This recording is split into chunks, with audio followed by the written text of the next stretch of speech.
Seigneur, merci pour tous tes bienfaits envers nous jusqu'à présent. Merci de nous avoir permis de nous réunir. Merci pour ta présence, car on peut la sentir agissante. Et Père, nous te prions pendant que tu es là, de passer dans la salle et de regarder tous ceux-là qui ont des soucis, qui ont des contraintes, qui ont des enjeux, qui ont des projets devant toi. Et nous te prions, Seigneur, de les prendre en charge. Console, conseille, relève, encourage, remotive. Au nom de Jésus-Christ, ta parole va être proclamée. Nous te prions toi-même de te servir de moi. Que toi-même, tu puisses adresser un réma à chaque personne ici présente, ainsi que de celles qui nous écoutent en ligne. Au nom de Jésus-Christ. Amen et Amen. Comment faire la différence en son temps? C'est la question que je vais essayer de répondre avec vous ce matin. Comment faire la différence en son temps? Assurément, vous avez entendu parler, je pense que c'est un terme très à la mode de nos jours, les influenceurs. Qui a déjà entendu parler des influenceurs? Hein? Et je pense qu'ils font tellement de bruit, les influenceurs, et qu'on aimerait tous quand même être en mesure d'influencer quelques personnes autour de nous. Mais laissez-moi vous dire que si vous êtes là ce matin et que vous écoutez ce message, vous assistez à ce culte, vous n'avez pas besoin de faire autre chose pour influencer votre monde. Vous l'avez déjà et vous l'êtes déjà. Seulement, vous n'avez qu'à le faire. Influencer le monde, juste en leur présentant votre Dieu. Alors, nous allons ce matin dans Genèse. Genèse, chapitre 6, versets 1 à 9. Et vous comprenez que si je suis en Genèse, chapitre 6, nous allons parler de Noé.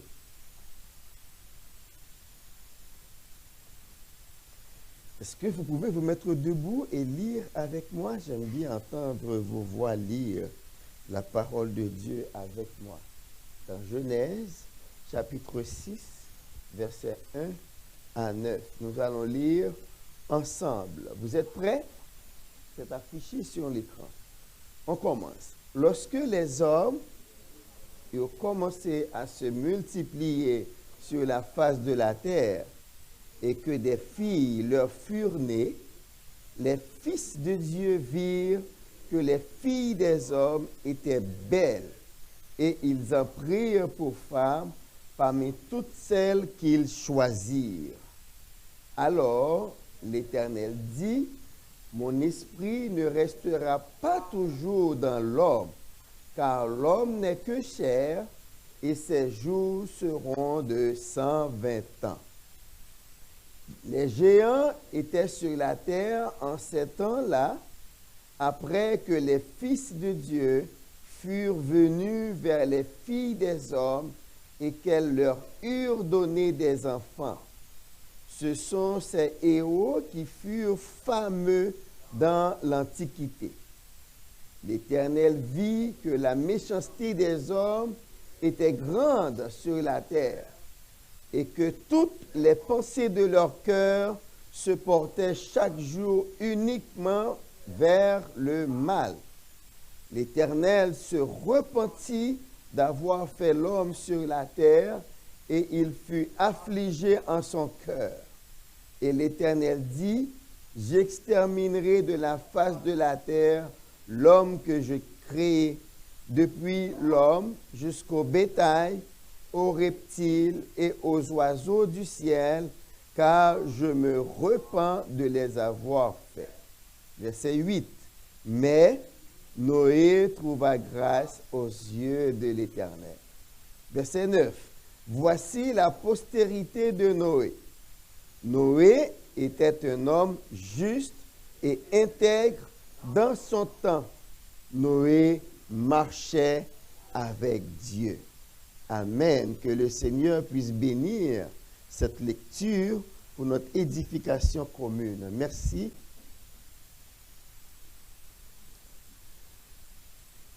Noé trouva grâce aux yeux de l'Éternel. Et le verset 9 de dire, Noé marchait avec Dieu. Quand on regarde ce verset, le verset 8 et le verset 9, on regarde ces versets, et que quand on va plus haut, on voit le contexte dans lequel Noé vivait. Eh bien, quand on va dans Hébreux 11, on dit que vraiment on a raison de dire de Noé un héros de la foi. Parce que quand on voit tout ce qui est dit ici, lorsque les hommes ont commencé à se multiplier, les fils de Dieu virent les filles des hommes et sont venus vers elles et ils ont eu des enfants et ces enfants ont couvert la terre de péché. En fait, c'est comme ça que l'on peut résumer l'affaire. Les fils de Dieu, alors là, on va déterminer quand même, c'était quoi ces fils de Dieu? Pourquoi on parle ici des fils de Dieu? Et comment se fait-il que des fils de Dieu puissent venir vers des filles des hommes et qu'ils aient des enfants avec elles et ensuite on dit la terre est couverte de péché? Quand même, il y a quelque chose qui ne va pas bien. Ce n'est pas possible que des fils de Dieu puissent visiter la terre et qu'après la terre soit couverte de péché. C'est qu'il y a quelque chose qui a mal passé. Mais avant d'en arriver là, j'aimerais faire un petit tour au chapitre 5. En regard au verset 8.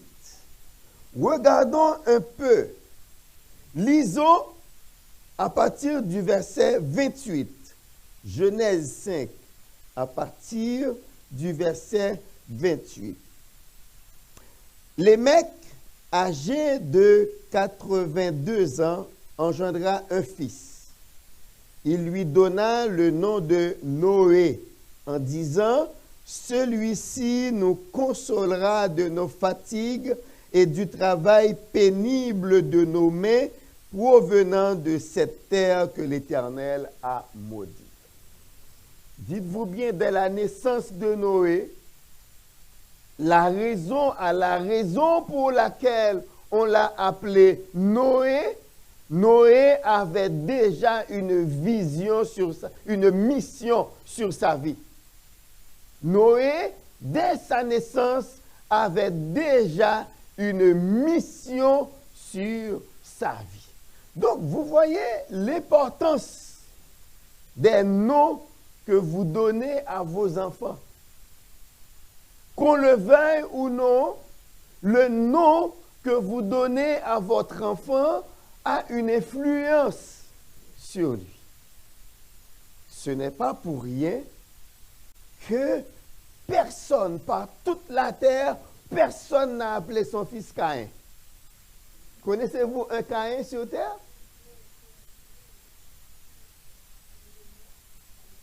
Bon, moi, je ne connais pas de Caïn sur terre. Hein? Personne n'appelle son fils Caïn. On connaît des Judas. Il y a Jude. Hein? Mais Caïn, personne n'a pris la chance d'appeler son fils Caïn. Pourquoi? Parce que si cet enfant-là apprend l'histoire de Caïn, il peut devenir criminel. Parce que le nom a une influence sur l'enfant. Je connais une personne, on l'appelait Danger.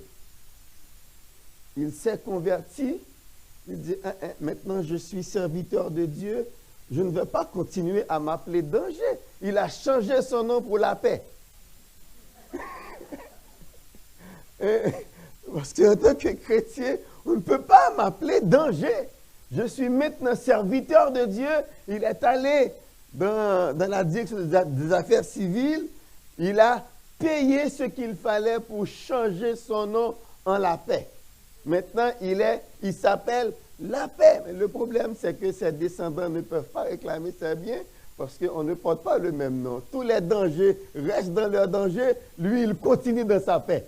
Il s'appelle la paix. Donc, le nom que vous donnez à votre enfant. Moi, quand le veuille ou non, ma mère m'a appelé Élisée. Cet Élisée a une influence sur moi parce que en regardant dans la Bible ce que Élisée a fait, j'ai envie d'en faire autant. Qu'on le veuille ou non, le nom a une influence sur l'enfant. Il est vrai que Noé est le petit-fils de Métushéla. Connaissez-vous Métushéla? Qu'est-ce qui le caractérise?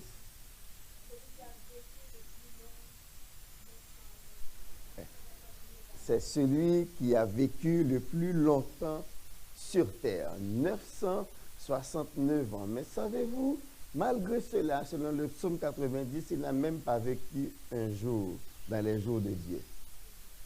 Je fais le calcul hier, il a vécu exactement 23 heures, 15 minutes et 21 secondes. Si on fait une petite règle de 3, parce que dans le psaume 90, Moïse dit 1000 ans pour Dieu, c'est comme un jour. Vous êtes d'accord avec moi? Si pour 1000 ans, ça fait 24 heures, eh bien, pour 969, ça va faire X. Ça fait exactement 23 heures, 15 minutes et 21 secondes. Il n'a même pas vécu un jour pour Dieu, dans le temps de Dieu. Donc, passez cela. Maintenant, allons un peu pour voir comment se fait-il que les fils de Dieu virent les filles des hommes. Elles étaient belles. Ils sont venus vers les filles des hommes. Et puis, résultat, la terre est couverte de péché. Donc, vous comprenez, là-dedans, quand même, il y a quelque chose à éclaircir. C'était qui les fils? Ces fils de Dieu.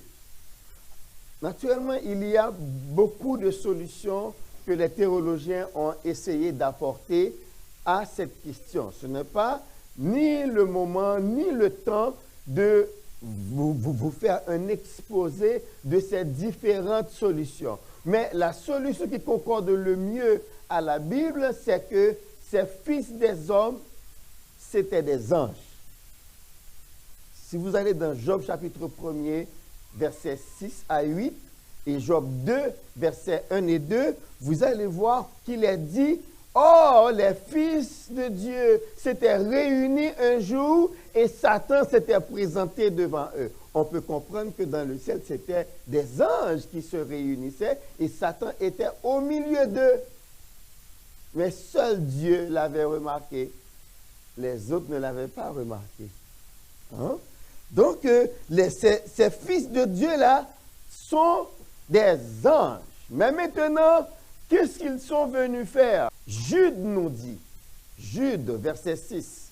Si vous allez dans Jude, verset 6, il va dire, ce sont ces anges qui n'ont pas gardé leur état, leur position. Ce sont des anges qui n'ont pas gardé leur position, ils sont descendus et ils ont été chutés. Donc, ce sont des anges qui sont venus sur terre. Ils ont vu les filles des hommes. Mais il y a une raison pour ça. Il y a une raison pour ça. Les anges déchus, sont venus sur terre. Ils ont possédé des hommes. Ils sont rentrés dans le corps des hommes. La Bible nous fait savoir que les démons peuvent posséder des humains. Dans l'évangile de Luc, quand Jésus débarque à Gadara, il y a ce démoniaque qui était possédé. Et la Bible nous dit, quand on essayait de se rendre maître de lui par des chaînes, eh bien, ses forces se décuplaient et il rompait les chaînes. Personne ne pouvait le contenir. Parce que quand les démons s'emparaient de lui, ses forces décuplaient. Or, qu'est-ce que la Bible dit? C'était ces héros qui étaient fameux dans l'Antiquité. Donc, les anges déchus se sont emparés des hommes pour entrer en relation avec des femmes et ils ont donné des enfants qui étaient des héros. J'avais fait un petit document qui nous parle des différents héros. On nous parle d'Œdipe. Je pense que tous ceux-là qui ont le moindrement côtoyé la science, la psychologie connaîtŒdipe. On parle du complexe d'Œdipe. Mais c'est un héros de l'Antiquité, on l'appelleŒdipe parce qu'il avait demandé qu'il soit attaché aux pieds et ses pieds étaient devenus enflés. En fait, on l'appelle le héros aux pieds enflés. C'est pour cela qu'on appelleŒdipe, d'où le mot œdème, quand les pieds sont enflés. Donc, c'est un héros. Le complexe d'Œdipe, c'est ce complexe qui explique pourquoi les petits garçons aiment leur mère. Hein, les petits garçons aiment leur mère et les petites filles ils se tournent vers leur père. Il y a encore Héraclès ou bien Hercule, hein, qu'on reconnaît qui est fameux pour les 12 travaux d'Hercule. Il y a aussi Thésée. On parle de Thésée. Hein, le Thésée, c'était le fils de Égée, le roi d'Athènes. Et celui-ci, on dit qu'il a tué un monstre qu'on appelle le Minotaure. Ce monstre-là, c'est un monstre qui était demi-taureau, demi-homme. C'est le Minotaure. J'ai trouvé l'image. Donc, on dit que c'est Thésée qui l'a tué parce que lui, il se nourrissait du sang humain. On disait dans la légende que chaque année, on devrait lui sacrifier 14 Athéniens. 14 Athéniens chaque année. Ben, c'est dans la légende. Mais quand même, on trouve ces héros dont on parle. Des gens qui avaient des forces extraordinaires et qui pouvaient vaincre toutes sortes d'adversaires. Et la Bible nous dit que c'était ces héros-là qui étaient nés des relations des anges déchus et des filles des hommes. Donc nous avons dit que quelqu'un va me dire, mais non, comment se fait-il que des anges puissent se marier à des filles? Parce que dans Matthieu 22, verset 30, Jésus-Christ va dire, à la fin du monde, nous serons comme des anges, donc on ne se mariera pas. Donc si les anges ne se marient pas, comment on peut dire que des anges sont venus sur terre pour se marier avec des filles? Mais il y a nuance. Il y a anges et anges. Les anges du ciel ne se marient pas. Mais les anges déchus, ils peuvent faire ce qu'ils veulent. Donc, et c'était exactement le cas de ces anges déchus qui ont laissé leur corps spirituel pour entrer dans un corps physique. Ce sont des anges qui n'ont pas gardé leur habitat, leur position. Donc, c'est très important que quand on parle des fils de Dieu qu'on voit ici, des anges déchus, des anges qui ont abandonné leur habitat, qui ont abandonné leur corps pour venir dans des corps d'hommes. Alors, la Bible dit, lorsque les hommes eurent commencé à se multiplier, on se rappelle le commandement que Dieu avait donné aux hommes. Croissez, multipliez, remplissez la terre. Donc, les hommes avaient commencé à remplir ce que le Seigneur leur avait ordonné de faire. Remplir la terre. Et là, maintenant, ils ont eu des fils. Ils ont eu des filles. Qu'est-ce que nous voyons? Il y a un processus dans le péché. Et j'aimerais bien vous parler de ça. Qu'est-ce qui est dit d'abord? Les fils de Dieu virent. Ils voient d'abord. Dans un deuxième temps, ils considèrent que les filles étaient belles. Convoitise. Et dans un deuxième temps, ils en prirent. Ça me rappelle un verset dans le livre de Josué. Josué 7, verset 21. C'est ce que Akan avait déclaré à Josué quand, après avoir vaincu en Jéricho, maintenant, ils devraient attaquer Haï, une petite ville, et ils ont été battus par Haï. C'est après que le Seigneur a dit, Josué, il y a un interdit parce que Israël a péché. Et Akan a attendu jusqu'à la fin.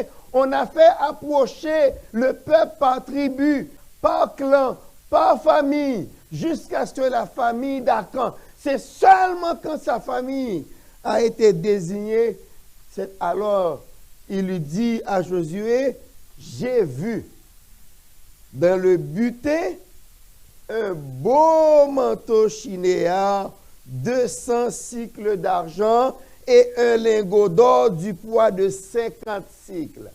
Deuxièmement, je les ai convoités. Et troisièmement, je les ai pris. Voir, convoiter, rendre. Ce que l'apôtre Jean va désigner plus tard dans 1 Jean 2, verset 16. C'est la convoitise de la chair, la convoitise des yeux et l'orgueil de la vie. La convoitise des yeux, on voit, on regarde. Et très souvent, c'est le deuxième regard qui est fatal. Voilà pourquoi on nous dit toujours, évitez le deuxième regard.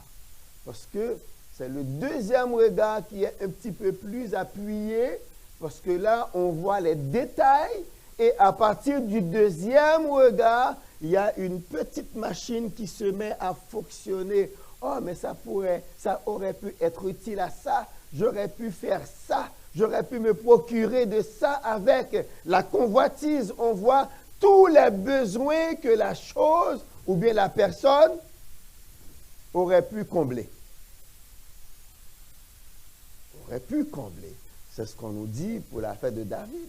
David a vu Bathsheba se baigner, une belle dame, et là la petite machine. Il a vu en un clin d'œil tout ce qu'il pourrait faire avec Bathsheba. La convoitise, et puis il l'a fait chercher. Mais pour David, il y a un petit verset qui dit, c'est dans Jacques, Dieu ne nous laisse pas être tentés au-dessus de nos forces. Mais même dans la tentation, il prépare une porte de sortie. Est-ce que David avait une porte de sortie? La réponse est un gros oui en lettres majuscules. Quelle a été cette porte de sortie? Eh bien, quand il a demandé qui est cette femme, on lui a dit que c'était la femme d'Uri. Ça aurait dû le freiner. C'était la femme de quelqu'un d'autre. On ne s'approche pas de la femme de quelqu'un d'autre. Mais lui, sa convoitise était tellement forte qu'il a créé les conditions pour que la femme soit libre. Parce que, en fait, vous vous rappelez le cas d'Abraham? Abraham avait menti en disant que Saraï était sa sœur parce qu'il craignait d'être tué à cause de Saraï. Parce que, en fait, en ce temps-là, si vous voyez une femme et que la femme est déjà mariée, vous voulez la voir, il faut tuer son mari. Il faut la rendre disponible. Oui, parce qu'une femme mariée n'est pas disponible. Et c'était le plus gros crime que de prendre la femme d'un autre alors qu'il est vivant. Donc, c'est pour cela que Abraham, par crainte d'être tué et qu'on prenne sa femme, a dit de sa femme, sa sœur. Et comme ça, elle a été prise. Mais sans toucher à la vie d'Abraham. Isaac va faire la même chose, mais Isaac sera pris parce que le roi va le voir en train de plaisanter avec Rebecca. Et le roi dit, cette sorte de plaisanterie ne se fait pas entre frères et sœurs. Donc, c'était comme ça à l'époque. Et c'était pour ça aussi que les femmes portaient un voile, afin de cacher leur beauté aux gens qui pourraient les convoiter. C'était ça, le rôle des voiles dans le temps d'Abraham, dans ce temps-là. pour cacher la beauté des femmes, de peur que le mari ne soit tué à cause de sa femme qui est très belle. Maintenant, 1 Jean 2,16 nous dit, il faut faire attention car ce qui est dans le monde, c'est convoitise des yeux, convoitise de la chair, orgueil de la vie. Convoitise des yeux, on voit la chose. On fait un deuxième regard et on commence à voir. La convoitise de la chair, on commence à ça aurait pu m'être utile. J'aurais pu faire ça avec. Oh, si j'avais ça, je serais très heureux. Si j'avais ça, mes amis m'auraient considéré pour quelque chose. Et puis là, on commence à travailler jusqu'à ce qu'on passe à l'acte. Donc, c'était ça exactement qui est arrivé à ces anges-là. Ils sont venus sur terre, ils voient les filles des hommes et ils les trouvent belles. Et ils passent à l'acte pour les avoir. Maintenant, l'Éternel dit, ça ne peut pas demeurer comme ça. Je vais réduire leurs jours. Alors, il y a deux positions concernant les 120 ans ici. Au verset 3, l'Éternel dit, mon esprit ne restera pas toujours dans l'homme, car l'homme n'est que chair. Il y a les individualistes qui voient dans ces jours seront de 20 ans, c'est la réduction de la vie humaine à 120 ans. Mais écoutez, attendez un peu. Attendez un peu. Quel a été l'âge d'Abraham? Abraham avait vécu 175 ans. Et quel a été l'âge de Jacob? Jacob a vécu 147 ans. Et c'était après le déluge. Donc, les gens continuaient encore de vivre vieux. Donc, il y a d'autres qui disent, ah non, eh bien, dans ce cas, on appelle les collectifs, ça. Ils disent, eh bien, si ce n'est pas ça, dans ce cas, les 120 ans, c'est le temps que Dieu a donné à l'humanité pour se convertir avec le témoignage de Noé. C'est de là que vient l'idée que Noé a passé 120 ans dans la construction de l'arche. Naturellement, les deux positions sont acceptables. Parce que de nos jours, c'est rarement qu'une personne dépasse 100 ans, non? C'est rarement qu'une personne dépasse 100 ans. Et même Somme 90 va dire, ce sont les plus robustes qui atteignent 80 ans. Mais nous avons des gens très robustes parmi nous. Parce nous avons des 90. La mère de Frère Mario a 87. Très robuste. Donc, les deux positions sont acceptables parce que vraiment, l'âge des humains a diminué. Et vraiment, c'est Noé, c'est après ce temps-là que Noé, est-ce que vraiment Noé a construit l'arche pendant 120 ans? Il n'y a pas vraiment de preuves pour nous dire que Noé, mais ce que nous pouvons savoir, Noé a passé beaucoup de temps à construire l'arche. Et quand on regarde la position de Noé, on peut dire qu'il paraît que l'évangélisation est une activité un peu ingrate. Parce qu'on peut le faire, mais on ne voit pas les résultats.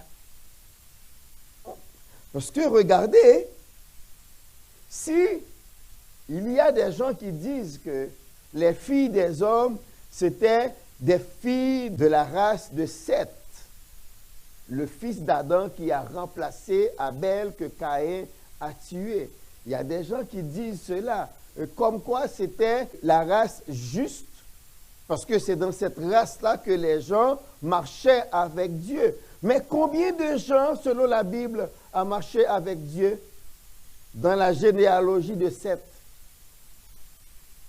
2. Enoch,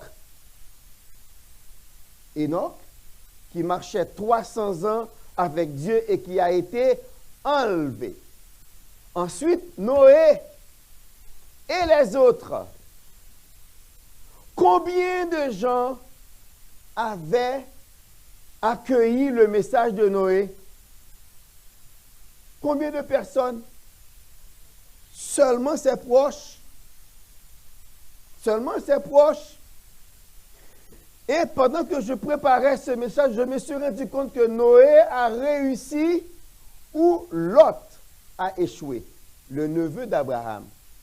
Parce que quand vous lisez dans Genèse 19, quand Lot est sorti pour parler à ses gendres de le suivre, eh bien la Bible dit, il paraissait plaisanter à leurs yeux. C'est que Lot savait plaisanter beaucoup avec ces gens qui étaient des pécheurs. Donc, le fait qu'il plaisantait beaucoup avec eux les empêchait de le prendre au sérieux. Est-ce que ça nous dit quelque chose en tant que chrétien? Il y a des blagues dans lesquelles on ne peut pas participer. Il faut prendre notre position en tant que chrétien au travail, à l'école, à l'université, au cégep. Il y a des fois, il y a des blagues que l'on fait. Il faut dire, ce ne sont pas mes blagues. Un tel, vous ne riez pas? Non, je ne ris pas dans ces affaires-là. Ce n'est pas drôle. C'est très important, surtout dans les blagues concernant Dieu, dans les blagues concernant Jésus, dans les plaisanteries concernant la religion, la relation avec Dieu. En tant que chrétien, on doit prendre position et dire en créole, jouette c'est jouette, cochette pas la donne. Je ne fais pas partie, je ne ris pas. Ça, c'est pas drôle pour moi. Et je me rappelle un ami à moi qui faisait une blague comme ça. Ce monsieur n'était pas d'accord de ma position. On travaillait ensemble, on étudiait ensemble à l'université, à l'INAGUE, et on travaillait les maths financières ensemble. Et un jour, j'arrive pour travailler, mon ami s'est mis à me taquiner au sujet de quoi? Il avait vu le film La tentation de Jésus. Il a vu ce film et il est venu me taquiner avec ça et rire pour dire que Jésus-Christ ne devrait pas mourir. C'est parce qu'il est tombé dans le péché avec Marie de Magdala. C'est pour cela qu'il est mort. Les autres riaient. Moi, je le regardais. Je lui dis, tu sais, tel, il se peut que, après nos études, vous et moi, nous ne soyons plus amis. Ah, mais pourquoi, Élisée? Pourquoi? La Bible me dit de ne pas m'asseoir parmi les moqueurs. Et là, tu es en train de me moquer sur ma foi. Tu sais que je suis chrétien. Tu es un moqueur. Donc après, il se peut qu'après Inagué, toi et moi, nous ne soyons plus amis parce que tu es un moqueur. Oh, ça c'est vrai, Élisée. Ouais, la Bible dit ça, je dis Somme 1er. Va lire dans Somme 1er. Quand j'ai partagé ça avec ce monsieur, ah mais c'était pas bien, Élisée, il fallait pas. Mais oui, il fallait. Mais oui, il fallait. Par la suite, il est venu au Canada avant moi. Nous sommes allés le voir à Ottawa. Où est-ce qu'il nous a amenés comme activité? Dans un concert de Pâques, un concert spirituel. Toi, un tel, tu m'emmènes là, qu'est-ce que tu croyais, Élisée? Jésus n'est pas pour toi seulement. Ce n'est pas pour toi seulement, Jésus. Il s'est converti. Et quand nous sommes allés le voir à Ottawa, il nous a emmenés à un concert de musique spirituelle. Donc, il faut savoir prendre position pour le Seigneur, quelle que soit la personne, même si c'est votre boss, il faut vous faire respecter. On ne va pas vous respecter parce que vous êtes un petit employé, mais on va vous respecter parce que vous prenez position pour votre Dieu. Il faut dire aux gens, non, ça, je ne participe pas dans ça, et puis vous prenez votre position. Après, ils viendront à vous. Ils viendront à vous. Ils vous poseront des questions quand vous prenez position pour le Seigneur. Lot avait échoué auprès de ses gendres. Mais Noé a réussi. Parce que non seulement ses fils, mais les femmes de ses fils l'ont suivi dans l'arche. Noé avait réussi. Noé est un vrai héros de la foi. Non seulement il vivait dans un contexte très difficile, parce que vivre à contre-courant, faire le contraire de ce que les autres font, ce n'est pas facile. Ce n'est pas facile. Hein? D'être là et de vous habiller différemment que les autres, alors que tout le monde se met au goût du jour. Mais vous, au lieu de vous conformer, de vous comporter en conformiste, vous devez vous comporter en transformé. Noé était un homme transformé et vous savez pourquoi. La Bible nous dit qu'il trouvait grâce devant Dieu.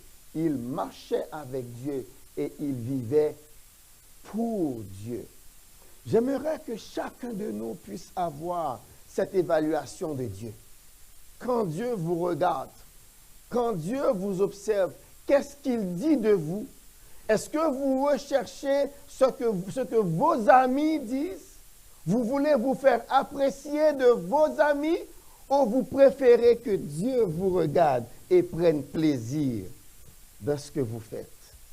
Nous allons prier pour que le Seigneur nous aide. Le message n'est pas terminé, mais l'heure est avancée. Il faut terminer. On va se mettre debout. Que le Seigneur nous bénisse et nous garde. Que le Seigneur fasse lui sa face sur nous, qu'il nous donne sa grâce. Que le Seigneur tourne sa face vers nous, qu'il nous donne sa paix dès à présent jusqu'au grand matin de l'éternité. Amen et amen. Soyez bénis.